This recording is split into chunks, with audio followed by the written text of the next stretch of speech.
It is officially official, my people. Sunday Igbohu, the Yoruba Nation freedom fighter, has finally cross-carpeted from a Yoruba freedom fighter to an APC card-carrying member. Igbohu have picked APC form. He has filled the form, and APC have accepted him inside their political party. He's now a member of the family.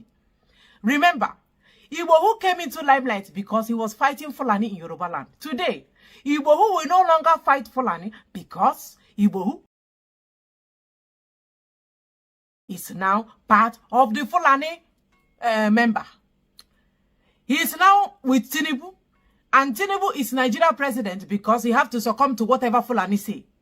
And Sunday Igbohu is now following that path. Sunday Igbohu is now with Tinubu in Aso Rock, and Sunday Igbohu is finally part of the people that will subjugate Yoruba for another 300 years. This is Igbohu unveiling himself, revealing that he's now an APC member. And in 2027, Igbohu will be campaigning seriously for Tinubu re-election.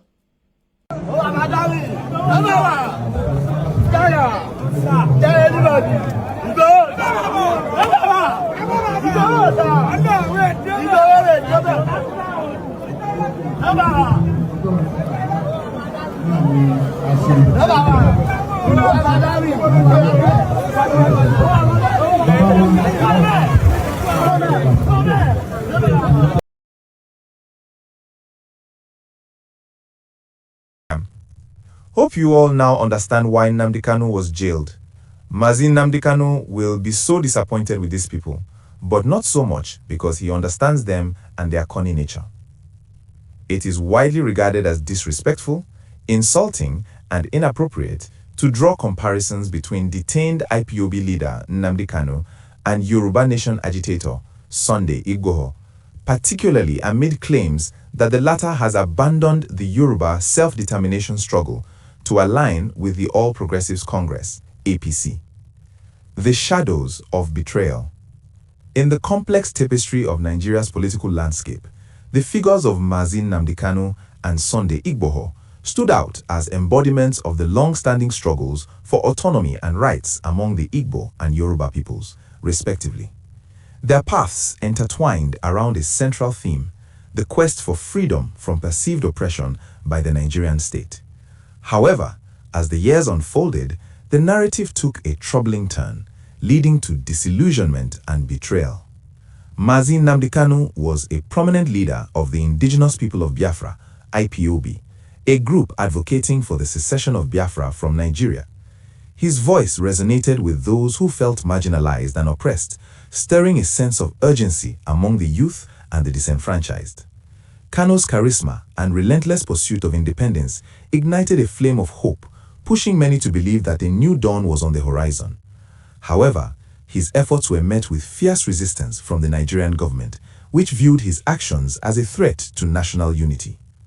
In contrast, Sunday Igboho emerged as a formidable figure in the Yoruba quest for self-determination. He gained prominence for his vocal stance against the rising tide of insecurity in the southwestern region of Nigeria, particularly the rampant violence attributed to herdsmen. Igboho's passionate calls for the Yoruba people to rise and claim their rights attracted a loyal following, positioning him as a champion of freedom for his people. His public persona was one of strength and resolve, drawing parallels to Kanu's leadership in the East. As both leaders gained traction, they became symbols of hope within their respective communities. For many, they were the architects of a future where ethnic groups could reclaim their dignity and rights. However, the allure of power and the machinations of the state often lead to unforeseen consequences. The Nigerian government, recognizing the threat posed by these leaders, began to employ various tactics to undermine their influence. The narrative took a drastic turn when reports surfaced suggesting that Sunday Igboho had entered into negotiations with government officials. The news sent shockwaves throughout the Yoruba community and beyond. Many found it hard to believe that a figure who had incited the masses to demand justice and autonomy could be swayed by financial incentives and promises of power. The betrayal was palpable and the ramifications were profound.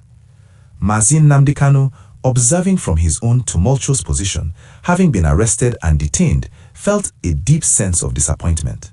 He had once viewed Igboho as a potential ally in the struggle for self-determination.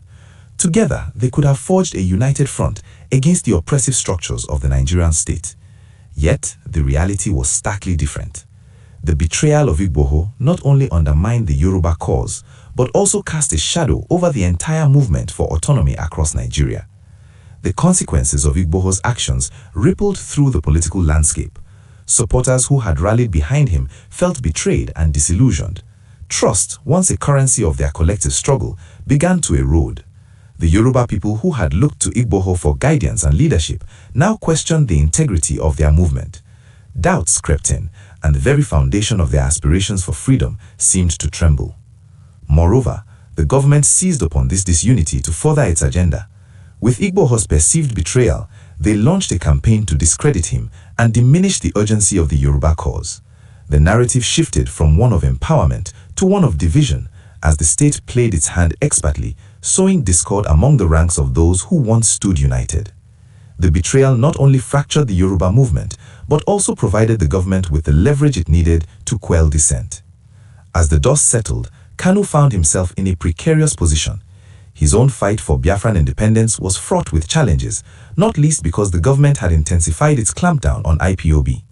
With Igboho's actions resonating across the country, Kanu felt the weight of responsibility, not just for his own people, but for the collective struggle of all marginalized groups in Nigeria. The betrayal by Igboho had implications that extended beyond individual ambitions.